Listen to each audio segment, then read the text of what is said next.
Et si la répression sauvage au Sénégal avait provoqué cette vague de migration? Voir tous ces jeunes fuir le Sénégal par vagues en choisissant les chemins de l'émigration irrégulière par mer et air vers l'Europe et les USA en passant par le Nicaragua pour cette dernière destination alors que le pays s'apprête à exploiter son gaz et son pétrole. Tout cela fait désordre assurément. Quand on se hasardait à dire que cette vague d'émigration irrégulière était causée par une autre vague, répressive celle-là, on était évidemment dans la dérision.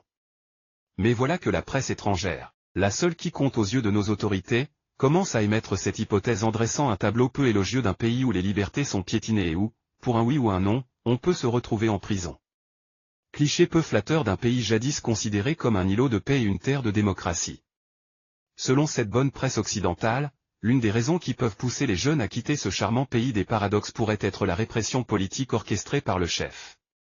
Comme on est tombé bien bas, plus intrigant est le silence du chef et celui de son gouvernement.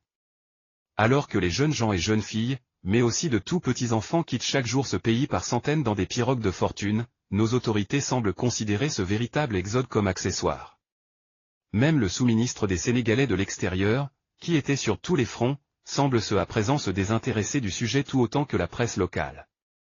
En tout cas, il n'est pas exagéré de penser que cette fuite des jeunes vers des horizons plus cléments résulte justement de la situation préoccupante dans laquelle se trouve le pays avec le recul alarmant des libertés publiques notamment des droits de réunion et de manifestation. Tout est interdit à l'opposition tandis que tout semble permis aux gens du pouvoir qui déroulent sans être inquiétés. Surtout, l'homme qui cristallisait les espoirs de millions de jeunes a été jeté en prison. D'autres jeunes gens sont traqués et considérés comme des terroristes.